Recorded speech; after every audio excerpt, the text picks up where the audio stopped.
Hello everyone and welcome back to the channel the physics and where concept meet clarity. Previous video के अंदर हमने rainbow formation के बारे में complete study किया था। हमने देखा था कि रेनबो क्या होती है, किस तरह से वो फॉर्म होती है और रेनबो के कितने टाइप्स होते हैं। आज का हमारा टॉपिक होने वाला है एटमॉस्फेरिक रिफ्रैक्शन। एटमॉस्फेरिक रिफ्रैक्शन क्या होता है उसके बारे में हम आज की इस वीडियो के अंदर जानेंगे और ये हमें पढ़ना क्यों इंपॉर्टेंट होता है उसके बारे में भी आज हमें इस वीडियो में पता चलेगा। ठीक है, तो आइए स्टार्ट करते हैं आज का video. Today's topic will be atmospheric refraction. Atmospheric refraction के ऊपर मूव करने से पहले हमें पता होना चाहिए कि एटमॉस्फेयर क्या है। ठीक है, तो जो आप लोअर क्लासेस के अंदर पढ़ के आए हो atmosphere, what is this atmosphere? Atmosphere is nothing but a blanket of air. What? Atmosphere क्या होता है? एक ब्लैंकेट ऑफ एयर होता है अर्थ के चारों तरफ। ठीक है, अर्थ के चारों तरफ एक एयर होती है, एयर की एक एनवेलप टाइप में होता है, उस एनवेलप को हम क्या कहते हैं? एटमॉस्फेयर कहते हैं। ठीक है, तो आप यहां पर लिख सकते हैं atmosphere is what? A blanket, a blanket of air का एक ब्लैंकेट होता है कहां पर? अर्थ के चारों तरफ। Got it? और इसके अंदर क्या होता है? Different type of layers present होती है जो आप लोअर क्लासेस में स्टडी करते हो। आज के उस लेक्चर को पढ़ने के लिए हमें उन लेयर्स के बारे में इंफॉर्मेशन होना जरूरी नहीं है, हमें सिर्फ इतना पता होना चाहिए कि यहाँ पर डिफरेंट लेयर्स होती है, उस लेयर्स के अंदर डिफरेंट गैसेस प्रेजेंट होती है। Got it? ओके, तो एटमॉस्फेरिक रिफ्रैक्शन को समझने से पहले हमें एक छोटा सा कंसेप्ट करना पड़ेगा ताकि हम इस फिनोमिनन को बहुत अच्छे से जान पाए। आइए देखते हैं वो कंसेप्ट क्या है। ओके, अगर मैं बात करूं, मेरे पास दो तरह के मौसम होते हैं। मान लेते हैं first one is the summer, first one is what? Summer, and second one is what? Winter. Right, मैं सिर्फ दो ही मौसम्स की बात कर रहा हूं। फर्स्ट वन कौन सा है? समर, जिसको आप गर्मियां कहते हैं। Second one is the winter, जिसको आप सर्दियां कहते हैं। मुझे सिर्फ इतना बताइए कि किस मौसम के अंदर आपको जो विजिबिलिटी होती है, विजिबिलिटी आई गेस समझते होगे, जो आप देखते हो विजिबिलिटी क्लियर होती है।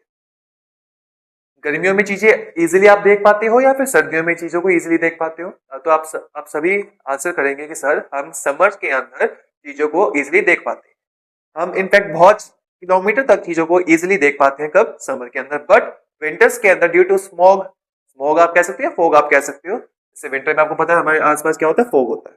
तो फोग की वजह से हम चीजों को इजीली देख नहीं पाते। Got it? This was the first thing. क्या मैं कह सकता हूँ समर में हमारे पास हॉट एयर होती है? What? Hot air. Hot air मतलब हवा का जो टेम्परेचर होता है वो बहुत ज्यादा होता है। एंड सिमिलरली विंटर्स के अंदर हमारे पास कोल्ड एयर प्रेजेंट होती है। क्या प्रेजेंट होता है? Cold air. ठीक है, और हमें एक और चीज के बारे में इंफॉर्मेशन है जो हम क्लास लोअर क्लासेस में क्लास 7th 8th में पढ़ते हैं। क्या? जो गर्म हवा होती है वो ऊपर की तरफ राइज करती है। ठीक है, इसका एक मोस्ट कॉमन एग्जांपल अभी भी रिसेंटली दिवाली गई है, तो दिवाली के ऊपर आपने देखा होगा हम एक पॉलिथीन लेते हैं, पॉलिथीन नहीं होता एक्चुअली पेपर होता है, उसके नीचे एक लाइट जला देते हैं। ठीक है, लाइट और एक कैंडल टाइप में उसके नीचे रखते हैं। जैसे जैसे कैंडल जलती है उस एनवेलप के अंदर जो पेपर का एक एनवेलप होता है उसके अंदर हॉट एयर जाती है, और हॉट एयर जैसे उसके अंदर जाती है तो वो ऊपर की तरफ राइज करना स्टार्ट करता है। Got it? तो क्या मैं वहां से बोल सकता हूं जो हॉट एयर होती है वो हल्की होती है? राइट, और अगर वो हल्की दैट मीन्स वो क्या है? Less dense. क्या होती है हमारे पास? Less dense. सिमिलरली जो कोल्ड एयर होती है वो भारी होती है। अगर वो भारी है तो वो क्या होगा? क्या मैं लिख सकता हूँ यहाँ पर? मोर डेंस। ऐसी होगी मोर डेंस। ठीक है, तो हमें इन दो चीजों के बारे में पता होना चाहिए। ठीक है, ताकि हम एटमॉस्फेरिक रिफ्लेक्शन के बारे में पढ़ पाए। तो क्या पढ़ा हमने? समर के अंदर हमारे पास हॉट एयर प्रेजेंट होती है क्योंकि टेम्परेचर जनरली हाई होता है। अप्रोक्सीमेट 40 डिग्री के सेल्सियस के अराउंड हमारे पास इंडिया में टेम्परेचर होता है। राइट, और हॉट एयर की जो डेंसिटी होती है वो कम होती है। कैसी होती है? कम होती है। सिमिलरली विंटर्स के अंदर हमारे पास कोल्ड एयर प्रेजेंट होती है। हवा का जो टेम्परेचर होता है वो माइनस माइनस तो नहीं कहूंगा मैं, बहुत कम होता है, अप्रोक्स 10 to 12 डिग्री सेल्सियस के राउंड आता है, और उसको हम कह सकते हैं वो ज्यादा डेंस हो। ठीक है, ओके। अगर आपको याद हो जब हमने रिफ्रैक्शन के बारे में या फिर रिफ्रैक्टिव इंडेक्स के बारे में पढ़ा था, वहां हमने किया था कि जो चीज डेंस होती है, जो चीज डेंस होती है, या फिर मैं यहां बात करने वाला हूं ऑप्टिकल डेंसिटी के बारे में। ठीक है, तो क्या मैं कह सकता हूं कोल्ड एयर की जो ऑप्टिकल डेंसिटी होगी, क्या? Optical, optical density, optical density की हम बात कर रहे हैं। इसको समझने के लिए ऐसे समझ सकते हो, आपके पास एक लेजर लाइट है, एक तो आप गर्मी में उसको पॉइंट कर रहे हो और एक सर्दियों में पॉइंट कर रहे हो। तो आप नोटिस करोगे कि सर्दियों में जो ऑप्टिकल डेंसिटी होगी वो ज्यादा होगी। दैट्स वाई जो स्पीड ऑफ दैट लेजर होगी या फिर जो लेजर आप पॉइंट करोगे वो बहुत कम डिस्टेंस तक आगे जा पाएगी। या फिर इसको आप समझते हो कि आज आज तक आप समझते आए थे कि वो फॉग की वजह से होता है, but the reason is optical density, वहां पर कोल्ड एयर होती है। वही अगर उस लेजर लाइट को मैं समर में या गर्मियों में यूज करूंगा तो वो काफी दूर तक या काफी डिस्टेंस ज्यादा ट्रेवल करेगी। ठीक है, ओके।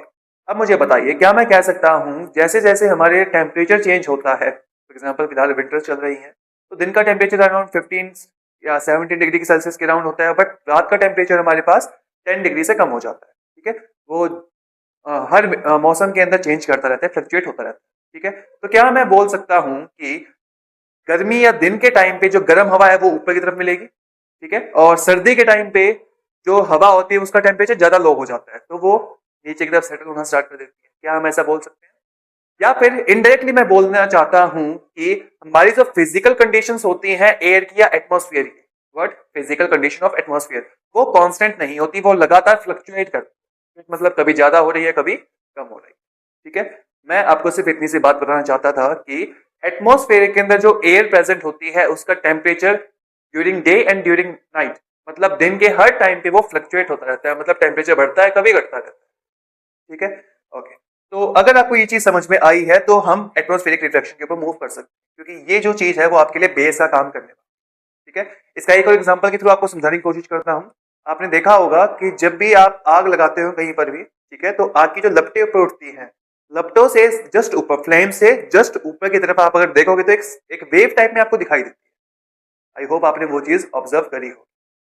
या फिर जब भी आप गैस जलाते हो तो जब अगर आप स्टोव को ऑन करोगे, उसको लाइटर से गैस को जलाओगे, तो आप देखोगे कि ऊपर की तरफ कुछ वेव टाइप में आपको फ्लिकरिंग दिखाई देगी। ठीक है, उस वेव को हम बोल सकते हैं कि वो जो वेव है वो आपके पास हॉट एयर थी, और हॉट एयर ऊपर की तरफ जाती है, और जैसे ये एयर ऊपर की तरफ जाएगी तो जो ठंडी हवा होती है इसका टेम्परेचर कम होता है, वो साइड से उस हवा को या उस स्पेस को कवर अप करने का कोशिश करता है। ठीक है, तो ये दो एग्जाम्पल्स है जिसके थ्रू हम इन चीजों को समझ सकते हैं। Got it? ओके, अगर ये चीज आपको समझ में है तो हम मूव कर सकते हैं हमारे एटमॉस्फेरिक रिफ्लेक्शन के ऊपर। ठीक है, मैंने अभी भी बताया आपको कि एटमॉस्फेयर होता है ब्लैंकेट ऑफ एयर, अर्थ के चारों तरफ एक ब्लैंकेट होता है एयर का, ठीक है, जिसको हम एटमॉस्फेयर कहते हैं। ठीक है, तो क्या मैं कह सकता हूं यहाँ पर सिर्फ और सिर्फ एयर प्रेजेंट होगी, यहाँ पर क्या प्रेजेंट होगा? एयर, और एयर के अंदर भी डिफरेंट गैसेस होती हैं। क्या प्रेजेंट होगा बेटा? यहाँ पर डिफरेंट गैसेस। अगर यहाँ पर डिफरेंट गैसेस है और साथ ही साथ डस्ट पार्टिकल भी प्रेजेंट होंगे, कुछ ना कुछ डस्ट भी वहां पर होगा। फॉर एग्जाम्पल अगर मैं ओजोन की बात करूं तो O3 मॉलिक्यूल्स वहां पर प्रेजेंट होते हैं, राइट? ओके, ओजोन लेयर वही लेयर है जो आपको हार्मफुल यूवी रेडिएशन से प्रोटेक्ट करती है। ठीक है, तो एटमॉस्फेयर है, एटमॉस्फेयर के अंदर एयर प्रेजेंट होती है, और एयर के अंदर गैसेस प्रेजेंट है, और गैसेस के अंदर हम डस्ट पार्टिकल्स भी बोल सकते हैं, गैसेस के साथ साथ में डस्ट पार्टिकल वहां पर प्रेजेंट होते हैं। ठीक है, और अगर मैं एटमॉस्फेयर के बाहर की बात करूं तो वहां पर मेरे पास क्या प्रेजेंट है? वैक्यूम। वहां पर क्या होता है? सिर्फ और सिर्फ वैक्यूम प्रेजेंट। ठीक है, तो अब हम क्या करेंगे, मान लेते हैं यहां पर कोई भी स्टार प्रेजेंट है, दिस इज अ स्टार। ठीक है, यहां से कोई लाइट रे आ रही है हमारे एटमॉस्फेयर के ऊपर, कुछ इस तरह से, मान लेते हैं रे हमारे पास कुछ इस तरह से। तो आइए देखते हैं कि जब स्टार से रे एटमॉस्फेयर के ऊपर आके गिरती है तो वो लाइट किस तरह से बेंड होती है, या उसको क्या क्या फिनोमिना फेस करने पड़ते हैं। ठीक है, तो हमने क्या माना, हमारे पास एक स्टार था। स्टार जैसा कि आप जानते हो काफी डिस्टेंट ऑब्जेक्ट होते हैं, काफी दूर होते हैं, तो इस स्टार को मैं as a point object treat कर सकता हूँ। क्या? Point object. Point object I guess आप समझते हो, पॉइंट मतलब एक बिंदु के ऊपर आप उसको दिखा सकते हैं। ठीक है, ओके। फिजिक्स के अंदर डिफरेंट टाइप के ऑब्जेक्ट हमारे पास होते हैं। एक होते हैं पॉइंट ऑब्जेक्ट। पॉइंट ऑब्जेक्ट को सबसे इजी तरीके से हम समझ सकते हैं, अगर कोई ऑब्जेक्ट अपने साइज के कंपैरिजन में काफी ज्यादा डिस्टेंस ट्रैवल करता है, अपने साइज के कंपैरिजन में बहुत ज्यादा डिस्टेंस ट्रैवल करता है, तो उसको हम पॉइंट ऑब्जेक्ट की तरह ट्रीट करते हैं। अब आप सोच के देखिए, वैसे स्टार बहुत बड़े बड़े होते हैं, हमारे सन से भी काफी बड़े स्टार्स होते हैं। ठीक है, ओके। अगर वो सन से बड़े स्टार्स हैं लेकिन वो डिस्टेंस बहुत ज्यादा है, काफी ज्यादा डिस्टेंस दूर है, अगर वो काफी ज्यादा डिस्टेंस दूर है तो साइज के कंपैरिजन में जो डिस्टेंस है वो काफी ज्यादा हो गया, और उसकी वजह से क्या मैं कह सकता हूँ, ये हमारे पास क्या होगा? Point object. ठीक है, excuse me, sorry, I guess आपको पॉइंट ऑब्जेक्ट समझ में आ गया होगा। तो क्या मैं कह सकता हूं जो स्टार है वहां से जो लाइट आ रही है वो वैक्यूम से इनडायरेक्टली एयर के अंदर ट्रैवल कर रही है। ठीक है, तो मान लेते हैं जो एटमॉस्फेयर है वो हमारा इतने से पार्ट के अंदर प्रेजेंट है। ये आपको सिर्फ समझाने के लिए मैं बता रहा हूँ। ये जो लेयर है, ये जो थिकनेस देख रहे हो, ये जो लेयर है, इसको मैं फिलहाल एटमॉस्फेयर की तरह ट्रीट कर रहा हूँ। एक्चुअली एटमॉस्फेयर का एक्सटेंड का सेवरल किलोमीटर तक होता है। ठीक है, सेवरल थाउजेंड किलोमीटर तक होता है, काफी you can say above 30,000 kilometre तक आपकी एटमॉस्फेयर एग्जिस्ट कर सकती है, राइट? तो इस तरह से आपके पास एटमॉस्फेयर वहां पर प्रेजेंट है। ठीक है, ओके। तो लाइट यहां से यहां पर आई है। ठीक है, तो क्या मैं कह सकता हूं कि जो लाइट है वो वैक्यूम से किसी एयर के अंदर या गैस के अंदर ट्रेवल कर रही है? रिपीटिंग माय वर्ड अगेन, क्या मैं कह सकता हूं वैक्यूम से लाइट किसी एटमॉस्फेयर के अंदर जब वो ट्रेवल कर रही है तो वो मतलब किसी गैस के अंदर गई है? और हमें पता है जब भी लाइट का मीडियम चेंज होता है, जब भी लाइट का मीडियम चेंज होता है वो बेंड होती है। लाइट बेंड होती है या फिर सफर करती है रिफ्रैक्शन को, ठीक है, वहां पर उसका रिफ्रैक्शन होता है, ठीक है। तो जैसे ही लाइट इस एटमॉस्फेयर के अंदर आएगी तो वो बेंड होगी, वो टुवर्ड द नॉर्मल होगी, अवे फ्रॉम द नॉर्मल होगी, वो डिपेंड करेगा डेंसिटी के ऊपर, ऑप्टिकल डेंसिटी के ऊपर, मतलब कि वो रेयर से डेंसर जा रही है, डेंसर से रेयर जा रही है, ठीक है।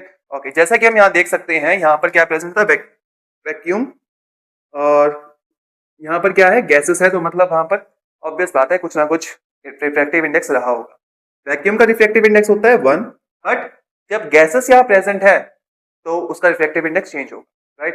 रिफ्रैक्टिव इंडेक्स चेंज मतलब उसमें कुछ ना कुछ स्पीड में कमी आएगी, स्पीड में कमी आई तो मतलब रिफ्रैक्टिव इंडेक्स ज्यादा होगा, ठीक है। तो एटमॉस्फेयर का कुछ ना कुछ रिफ्रैक्टिव इंडेक्स होता है, ठीक है, और वो रिफ्रैक्टिव इंडेक्स वैक्यूम से ज्यादा होता है, ठीक है।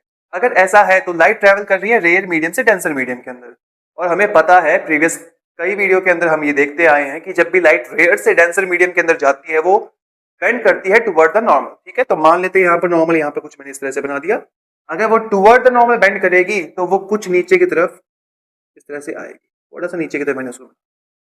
अब जैसा कि आप जानते हो एटमॉस्फेयर के अंदर डिफरेंट लेयर्स होती हैं, और जैसे जैसे मैं एल्टीट्यूड से अर्थ के सरफेस के पास आता हूं, जो रिफ्रैक्टिव इंडेक्स होता है वो कॉन्टिन्यूसली चेंज होता है, ठीक है। हमें ये नहीं जानना कि कहां पर कैसा क्या होता है, कितना रिफ्रैक्टिव इंडेक्स किस लेयर का कितना होता है, बस हमें इतना ध्यान रखना है कि जब हम हाइट से सरफेस ऑफ द अर्थ के पास आते हैं तब उसका रिफ्रैक्टिव इंडेक्स चेंज होता है, ठीक है। तो उसकी जो बेंडिंग होती है वो बेंडिंग कुछ इस तरह से आपको देखने को मिलती है, कुछ यहाँ। अब ध्यान से अगर आप देखोगे तो मैंने ये जो पोर्शन था, ये वाला पोर्शन, इसको थोड़ा कर्व बनाया। कर्व बनाने का मेरा एक ही मतलब था, एक ही रीजन था कि हर पॉइंट पे रिफ्रैक्टिव इंडेक्स चेंज हो रहा है और लाइट बेंड होती जा रही है, ठीक है। और जैसे ही ये इस एटमॉस्फेयर के लोअर लेयर से बाहर निकलेगी तो उसको मैं स्ट्रेट बना रहा हूँ, ठीक है। तो मान लेते हैं हम अर्थ पे इस पॉइंट पे प्रेजेंट, ये वो पॉइंट है जहां पर हम प्रेजेंट है, ठीक है। इसको मैं फिलहाल एम के थ्रू दिखा रहा हूँ, एम इज व्हाट मैन, या फिर एम की जगह हम पी लिख देते, कोई भी यहाँ पर पर्सन है, ठीक है, वो पर्सन इस पॉइंट पे बैठा हुआ है, ठीक है। ओके, तो लाइट, स्टार की लाइट कुछ इस तरह से आई, एटमॉस्फेयर के जब अंदर जब वो एंटर हुई तो वो बेंड हुई टुवर्ड द नॉर्मल, और जैसे एटमॉस्फेयर की जो लोअर लेयर थी वो खत्म हुई तो वो वहां से वो स्ट्रेट ट्रेवल करके पी पर्सन की आइस पे आके फॉल करी, ठीक है। अब हमें एक और चीज के बारे में पता है कि हमारी आंखों को लगता है कि लाइट स्ट्रेट लाइन पे फॉलो करती है, एक स्ट्रेट पाथ को फॉलो करती है, ठीक है। अगर लाइट स्ट्रेट पाथ को फॉलो करती है तो क्या मैं कह सकता हूं हमारी आंखों को ऐसा लगा होगा कि जो लाइट है वो कुछ सीधे रास्ते से आई है और सीधा रास्ता कुछ ऐसे था। थोड़ा और एक्यूरेट में बनाना चाहूँ इसको एक्यूरेसी के साथ, तो वो कुछ डायग्राम आपके पास ऐसा बने। Got it? हमें क्या लगा, जो लाइट है हमारी आंखों पे फॉल कर रही है, हमारी आंखों पे आके गिर रही है, मुझे क्या लगेगा वो स्ट्रेट लाइन से आई है, स्ट्रेट पाथ से। और स्ट्रेट पाथ मतलब कहीं हमें जो स्टार यहाँ था वो स्टार कहाँ दिखाई देगा, इस पोजीशन पे, ठीक है। आई होप आपको ये चीज समझ में आई होगी। This is what actual position of star, ये क्या है, हमारे पास एक्चुअल पोजीशन है जहां पर स्टार प्रेजेंट है, and this is what our apparent position, ठीक है, हमारे पास एपरेंट पोजीशन, ठीक है। एपरेंट मतलब वो एक्चुअली नहीं होता बट हमें लगता है कि स्टार वहां पर present. Got it? That was the first thing कि जो स्टार नीचे प्रेजेंट था हमें वो चीज ऊपर की तरफ दिखाई देगी, ठीक है। तो एटमॉस्फेरिक रिफ्लेक्शन होता क्या है उसके बारे में थोड़ी सी इंफॉर्मेशन लेते हैं। Atmospheric reflection is nothing but reflection due to, अगर आपको डेफिनेशन पूछी जाए कि एटमॉस्फेरिक रिफ्लेक्शन क्या होता है तो आप डायरेक्ट वहां लिख सकते हो reflection due to atmosphere. Atmosphere की वजह से जो रिफ्लेक्शन होता है उसको हम क्या कहते हैं, एटमॉस्फेरिक रिफ्लेक्शन। Got it? और अगर इलेबोरेट करना चाहो तो आप वहां लिख सकते हो कि एटमॉस्फेयर के अंदर डिफरेंट एयर या फिर गैसेस प्रेजेंट होती हैं जिनका रिफ्लेक्टिव इंडेक्स वैक्यूम से ज्यादा होता है। जब भी लाइट वैक्यूम से उस मीडियम के अंदर ट्रैवल करती है या फिर गैसेस के अंदर आती है तो वो सफर करती है रिफ्लेक्शन, उसको क्या बोलते हैं, एटमॉस्फेरिक रिफ्लेक्शन कहते हैं। आई होप ये चीज आपको क्लियर होगी। अगर इसकी एप्लीकेशंस की बात करें, इसकी एप्लीकेशंस की बात करें तो फर्स्ट एप्लीकेशन होती है twinkling of stars. Twinkling of stars मतलब कि जो आप देखते हो तारे रात को टिमटिमाते हैं, ट्विंकल होते हैं, उसका मेन रीजन क्या होता है, एटमॉस्फेरिक रिफ्रैक्शन। उसके बारे में देखते हैं कि ऐसा क्यों है। आई गेस आपको ये समझ में आ गया होगा कि स्टार की एपरेंट पोजीशन और एक्चुअल पोजीशन अलग अलग होती है। अब हमने जो प्रीवियस पार्ट के अंदर डिस्कशन किया था कि एटमॉस्फेयर की फिजिकल कंडीशन टाइमली चेंज होती रहती है, फ्लक्चुएट होती रहती है। ठीक है, तो क्या मैं कह सकता हूं कि विद टाइम के साथ में जो एयर यहाँ प्रेजेंट है वो अपना रास्ता चेंज करेगी, अपनी पोजीशन चेंज करेगी, राइट। अगर पोजीशन चेंज करेगी तो वो तारा मुझे एक बार यहाँ दिखाई देगा, एक बार यहाँ दिखाई देगा, एक बार यहाँ दिखाई देगा। ठीक है, और डिस्टेंस ज्यादा होने की वजह से मुझे ऐसा लगेगा कि वो तारा अपनी प्लेस चेंज कर रहा है, चेंज नहीं कर रहा, मतलब कि एक बार तो दिख रहा है, एक बार वो थोड़ा डार्क हो रहा है, फिर दोबारा ब्राइट हो रहा है। ठीक है, तो काइंड ऑफ फ्लक्चुएशन वहां पर आपको दिखाई दे, उस फ्लक्चुएशन को ही हम क्या कहते हैं, ट्विंकलिंग ऑफ। गॉट इट, तारे टिमटिमाते हैं।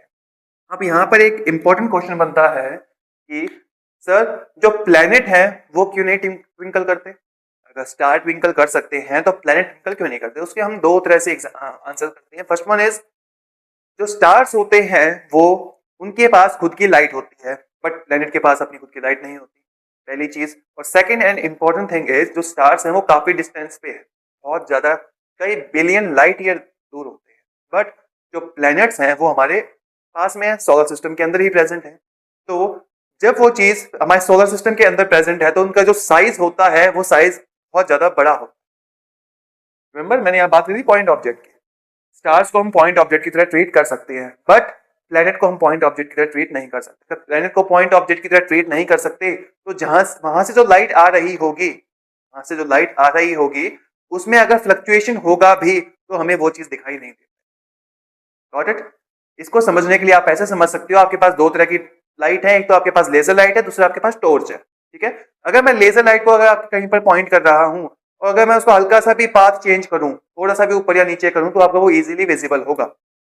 आई होप आपको वो चीज समझ में आ रही है कि अगर लेजर लाइट का जो पॉइंटर है उसको मैं थोड़ा सा भी ऊपर या नीचे करूंगा तो आपको इजीली आप बता सकते हो कि लाइट का पाथ चेंज हुआ है। बट वहीं अगर मेरे पास दूसरी टॉर्च है या फिर मैं कह सकता हूँ वहां पर मेरे पास बल्ब जल रहा है, बल्ब को मैं थोड़ा सा ऊपर कर दूं या नीचे कर दूं तो आप उसका पता नहीं लगा सकते। रीजन बीइंग, जो बल्ब है या जो दूसरा टॉर्च यहाँ पर जो मेरे लेफ्ट हैंड पे था वो काफी बड़ा है।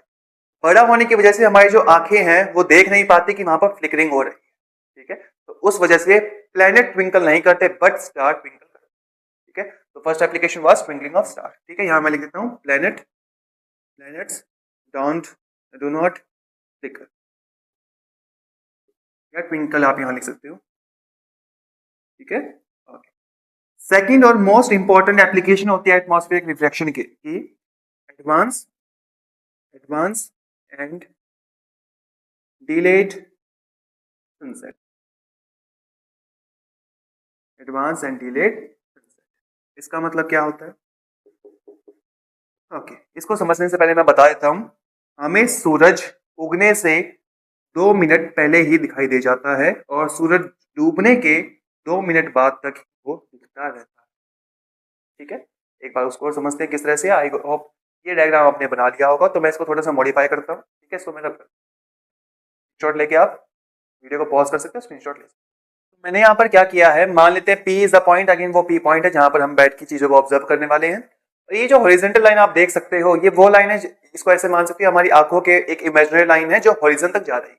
हॉरिजॉन मतलब एक कंप्लीट हॉरिजॉन्टल लाइन मैंने बनाई है, इससे ऊपर की चीजों को आप देख पाओगे बट इससे नीचे की चीजों को आप नहीं देख पाओगे। ठीक है, सिंपल सा एक्सपेरिमेंट करके देखते हैं। मान लेते हैं सन यहाँ पर प्रेजेंट है। ठीक है, अकॉर्डिंग टू साइंस या फिर जो सिचुएशन मैंने आपको दी थी सॉरी, उसके अकॉर्डिंग क्या मैं कह सकता हूँ, सन आपको दिखाई नहीं देगा। द रीजन बीइंग, आपकी जो सन है वो हॉरिजॉन्टल लाइन से नीचे की तरफ प्रेजेंट। ठीक है, अगर नीचे तो वो चीजें हमें दिखाई नहीं देती है। बट मान लेते हैं यहाँ से कोई सनलाइट कुछ इस तरह से आ रही है। इट इज ऑब्वियस कि सन है तो सन की जो लाइट है वो हर जगह फैली होगी, चारों डायरेक्शन के अंदर जाएगी, राइट। तो जो लाइट यहाँ पर पहुंची होगी, क्या मैं कह सकता हूँ उसका रिफ्लेक्शन हुआ होगा? उसका रिफ्लेक्शन यहाँ पर हुआ होगा। अगर रिफ्लेक्शन उसका हुआ है दैट मीन्स यहाँ से वो लाइट बेंड हुई होगी कुछ ऐसे, और बेंड होके मान लेते हैं हमारी आंखों में यहाँ जाके वो, आप देख सकते हैं यहाँ पर लाइट को मैंने नीचे की तरफ बेंड किया। जो रीजन है बेंड होने का वो क्या है? Atmospheric reflection. अब अगेन हमारी आंखों के हमें क्या लगेगा, जो लाइट है वो स्ट्रेट लाइन से आई है, स्ट्रेट पाथ से आई है। स्ट्रेट पाथ से आई दैट मीन्स वो हमें क्या लगेगा, हमें दिखाई देगा जो सन है वो नीचे ना प्रेजेंट होके कहाँ पर प्रेजेंट है, यहाँ ऊपर प्रेजेंट। Got it? दोबारा रिपीट करते हैं।